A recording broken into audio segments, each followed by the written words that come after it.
In 1990, British and French tunneling crews met beneath the English Channel. After digging from opposite countries, their tunnels were off by just 358 millimeters horizontally and 58 millimeters vertically. The engineers had missed by less than the width of a hard hat. The financial forecasts missed by billions.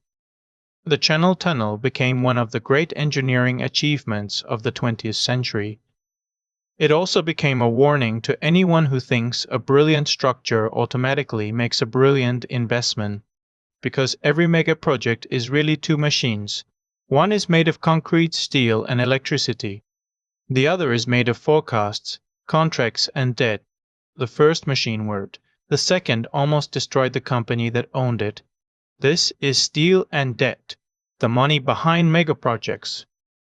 People had imagined a tunnel between Britain and France since at least 1802. But the Channel was not just water. It was one of the world's busiest shipping routes, a national border and, for Britain, a powerful symbol of separation. By the 1980s, technology had finally made the dream believable.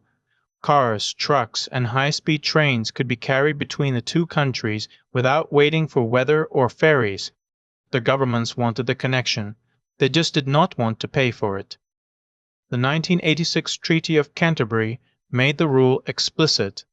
The fixed link would be built and operated by private concessionaires without government funds or financial guarantees.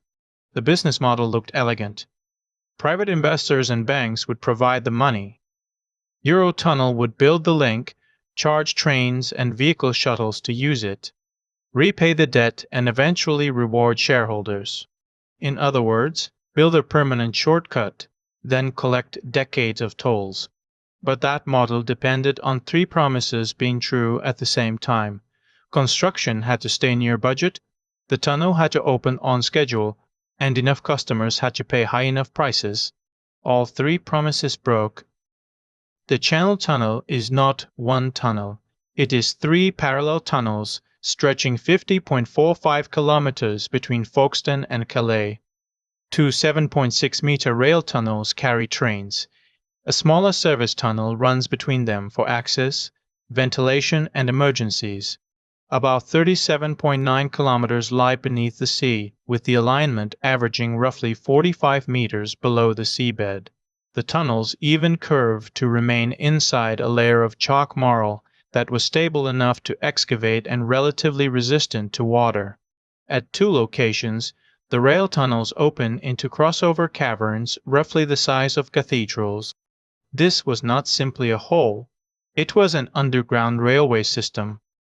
11 tunnel boring machines attacked the chalk from both sides, 6 from Britain and 5 from France. Engineers drove the service tunnel first so it could reveal the real ground conditions before the larger rail tunnels followed.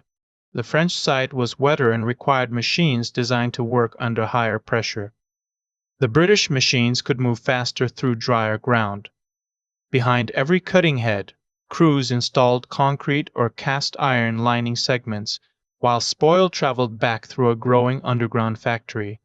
When the service tunnel broke through on the 1st of December 1990, the pictures showed workers celebrating a geopolitical achievement. But above them, the budget was already moving in the wrong direction.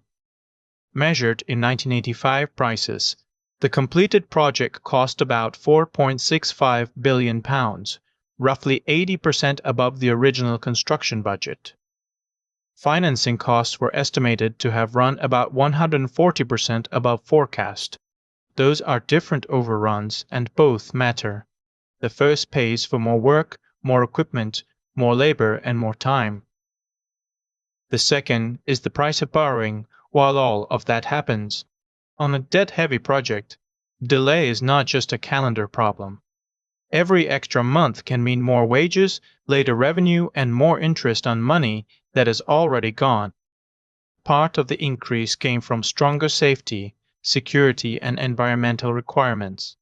Part came from modifications, technical problems, terminals, rolling stock, and the immense systems needed to turn 3 tunnels into an operating railway. The contract structure also divided the project awkwardly.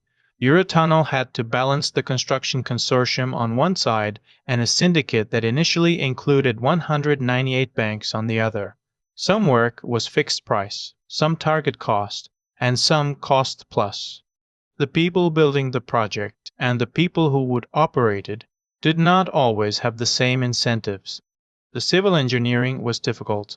The commercial engineering may have been harder.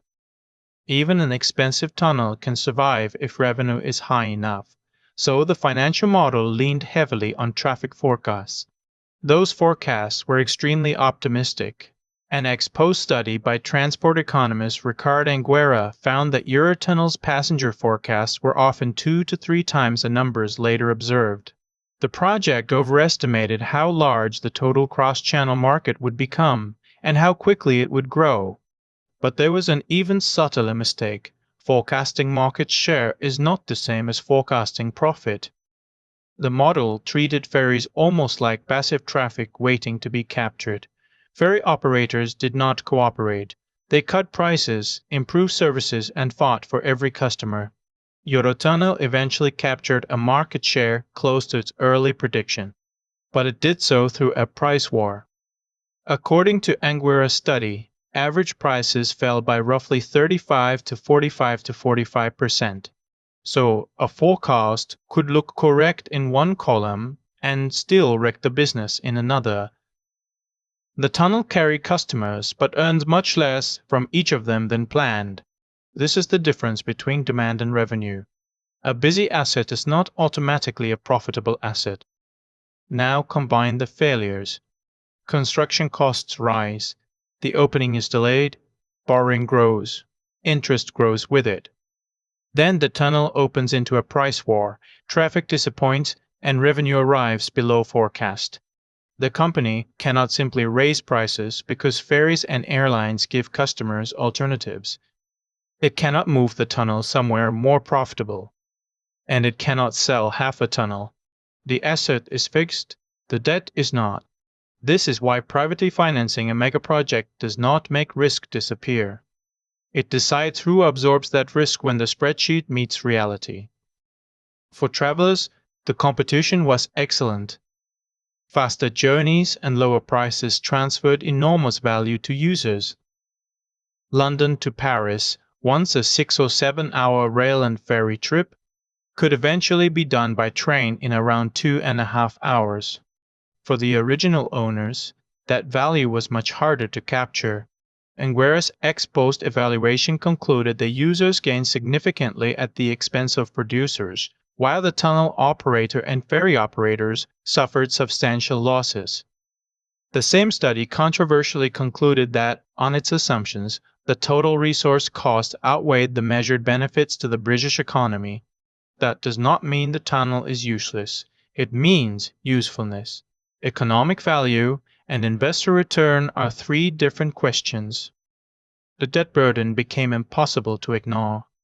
A first major financial restructuring led the British and French governments to extend the operating concession to 2086 in 1997. More years of operation meant more years in which the tunnel could generate cash and repay lenders. But even that was not enough.